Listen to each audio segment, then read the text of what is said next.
पहले हो रही है साहब। ये जो ये है प्राइम मिनिस्टर की जो लॉकडाउन के हवाले से पॉलिसी है, वो तो पहले दिन से ये थी।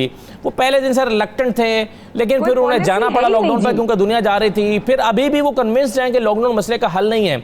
अब प्राइम मिनिस्टर तो इस पर कन्विंस्ड है, उनका बड़ा क्लियर विजन है कि लॉकडाउन नहीं किया जा सकता, एहतियात की जा सकती है, और वह एहतियात के लिए लोगों से कह भी रहे हैं, अपील भी कर रहे हैं। किसी हद तक सख्ती हो भी रही है और नहीं भी हो रही, शायद उससे ज़्यादा वो कहते हैं की नहीं जा सकती। आपके ख्याल में वफाकी हुकूमत कितनी जिम्मेदार है? ये 95,000 के करीब केसेस पहुंचे हैं, चाइना से बढ़ गए हैं, ये सारी जिम्मेदारी वफाकी हुकूमत पर आयद होती है? देखिए, पहली बात तो ये है कि गुज़श्ता तकरीबन 4 महीनों से, और ये मेरी तनकीद को सच्ची बात यह है कि दिल से समझ सोच के लें तब बात होगी, हम किसी के दुश्मन नहीं हैं। 4 महीने से हम ये कह रहे हैं कि ये हेल्थ इशू नहीं है, ये पेंडेमिक है जी। पेंडेमिक इंटरनेशनल डिजास्टर इशू होता है। मैं पहले दिन से दिमाग थक गया है, फेडरल गवर्नमेंट का भी और सिंध गवर्नमेंट का भी। ये 18th अमेंडमेंट आ चुकी है, ये तुम्हारा है, ये 18th अमेंडमेंट आ चुका है, ये हमारा है। क्या कोरोना जो है वो बॉर्डर के ऊपर खड़ा होता है? क्या वो रहीम खान से आगे सिंध में नहीं जाएगा? क्या वो सिंध से आगे पंजाब में नहीं आएगा? केपीके में नहीं आएगा? आपको पहले दिन से एक पॉलिसी बनानी चाहिए थी कि आपने करना क्या है। वो उधर से 4 बंदे खड़े होते हैं सुबह में, लोग मर रहे हैं जिस मुल्क के अंदर 70 लोग रोज मर रहे हो, 70 घरों में लाशें पहुंच रही हो, उस मुल्क के अंदर सिर्फ ये गुफ्तगू हो रही हो कि 18th अमेंडमेंट क्या है और मेरे बेड्स कितने हैं और तुम्हारे बेड्स कितने हैं और तुम्हारी जिम्मेदारी किसकी है, तुम्हारी। उस मुल्क में अवाम 22 करोड़ करेगा क्या? करेगा क्या उस मुल्क में? यानी ये अजीबोगरीब मामला है। अब आप देखें सूरत हाल क्या है। कहा जाता है कि लॉकडाउन दुनिया पूरी में, स्वीडन ने कल माजरत की है अपने लोगों से खड़े होके जी। उसने कहा हमने स्मार्ट लॉकडाउन शुरू किया, हमने बाकी लोगों को नहीं माना, हम माजरत करते हैं। क्या कोई प्राइम मिनिस्टर खड़े होकर माजरत करेगा कि हमारी वजह से लोग मरे हैं? क्या कोई सिंध का चीफ मिनिस्टर माजरत करेगा? माजरत किया उन्होंने, वो कोई नहीं बताता लोगों को।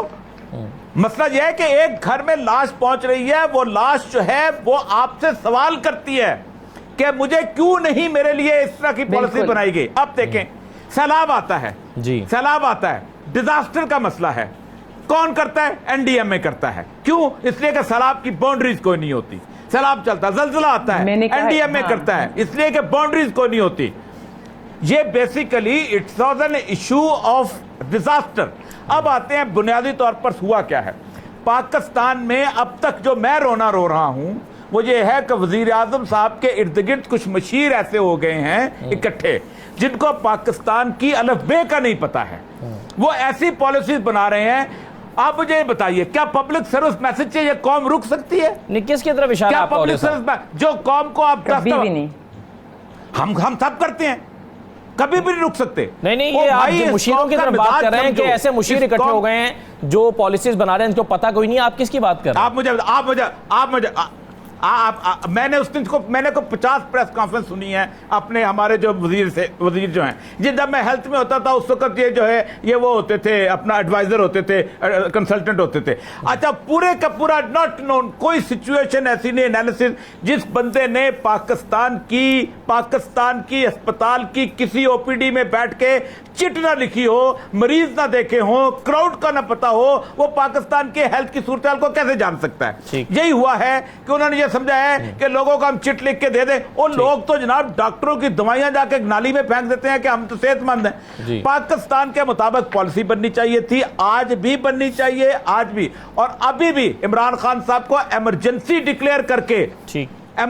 डिक्लेयर करके बेशक चारों सूबों को इकट्ठे करके जबरदस्ती थंब पे ला के कहें कि नहीं, हम सारे यहां पर जितना भी लॉकडाउन करें। पहले दिन से कहा कि 2 करोड़ 3 करोड़ 22 लाख घर हैं पूरे मुल्क के अंदर जी। इनको अगर 100 लोगों के क्लस्टर में भी तकसीम किया जाए, आप मैं सिर्फ 1 मिनट बात लूंगा आपसे जी। तकसीम किया तो 3 लाख क्लस्टर बनते हैं।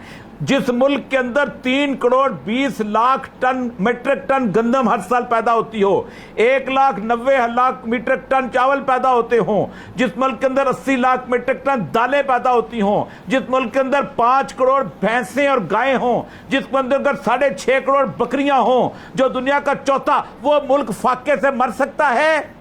लेकिन अस्पताल में मरीजों से मरेगा नहीं। ये है हालत। ये कंपैरिजन कोई करके नहीं दिया, किसी ने नहीं दिया, इसलिए को नहीं पता ना लोगों का।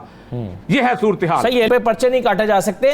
तो लोग जो हैं वो ये हुकूमत के जहन में ये बातें भी हैं। और ये साहब जरा जवाब दीजिएगा कि इस पर करना क्या है, करना क्या चाहिए, कैसे इसको कंट्रोल में करेंगे, क्योंकि सबसे इस वक्त जो कॉमन क्वेश्चन है लोगों के जहनों में वो ये है कि क्या होने जा रहा है। लोगों को रोक रोक के पूछ रहे हैं, जिम्मेदारान को, मीडिया पर्सन को, क्या होने जा रहा है, कोरोना क्या शक्ल इख्तियार करेगा। एक ब्रेक ले लेते हैं, ब्रेक के बाद वापस आते हैं।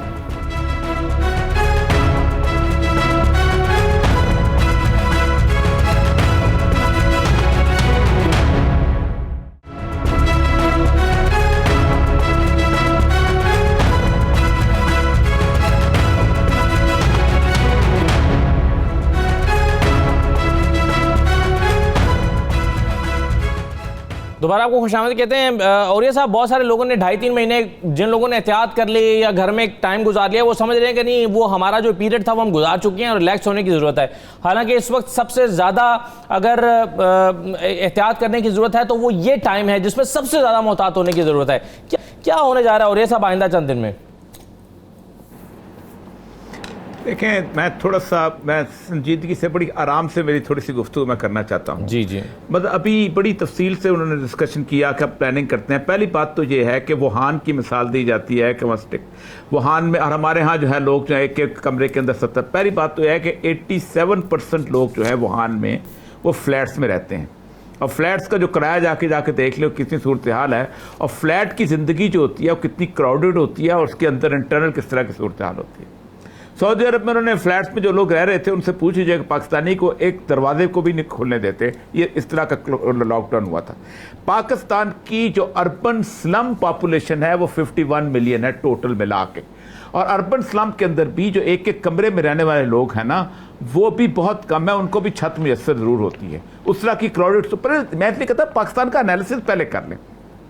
57,000 आपके गांव बनते हैं, और उन 57,000 गांव में 100 के साथ भी आपको अगर कर दें तो आपको तकरीबन 5 करोड़ लोग जो हैं वो उस तरफ अलग-अलग क्लस्टर्स बन जाते हैं।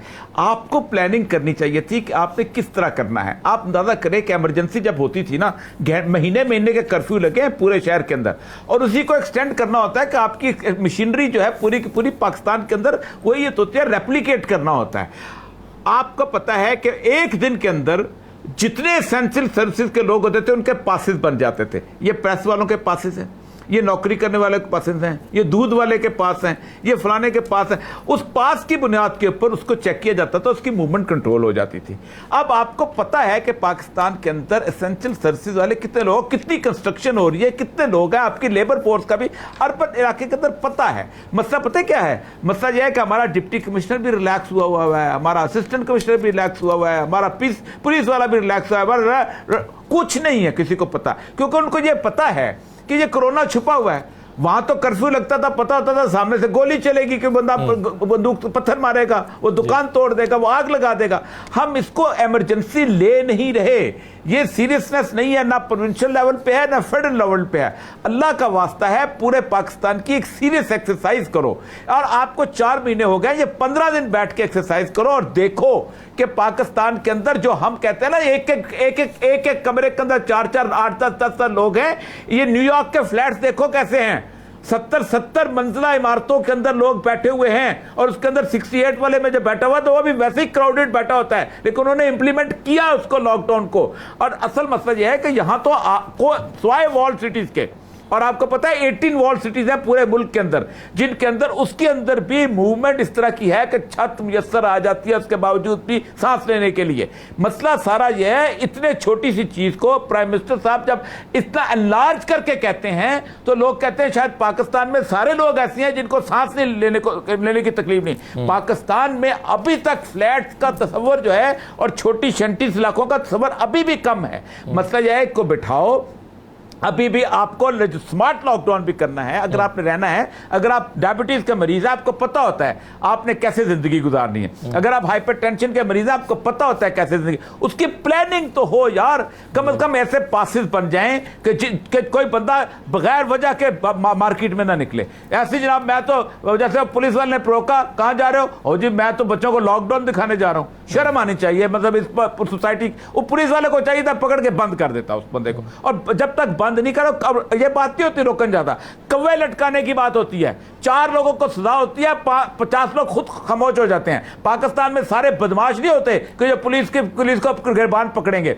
एक सिपाही अकेला जो खड़ा होता है ना, वो writ of the government represent कर रहा होता है। ये बिल्कुल गलत बात है कि हम कितनों को रोकेंगे और कितनों को नहीं। इसका मतलब है पाकिस्तान में 22 करोड़ लोग जो हैं ये एजिटेटर्स हैं, 22 करोड़ बदमाश इकट्ठे हुए हैं इस मुल्क के अंदर, नहीं है। अगर ये मसला है तो फिर तो कोई रास्ता ना गुजर सके। आपको रिट कायम करनी होती है, आपको 50 लोगों को सजा देनी होती है, 22 करोड़ लोग खामोश से बैठ जाते हैं। अभी भी अल्लाह का वास्ता है, इकट्ठे मल जाओ, इमरजेंसी डिक्लेयर कर दो यार। 232 आर्टिकल उठाओ, 233 आर्टिकल उठाओ, कॉन्स्टिट्यूशन का इमरजेंसी डिक्लेयर करो और को प्लान बना ले। 15 दिन में प्लान बना के फिर इमरजेंसी उतार दो। राइट, बहुत शुक्रिया औरिया साहब, बहुत शुक्रिया डॉक्टर नौशीन हामिद।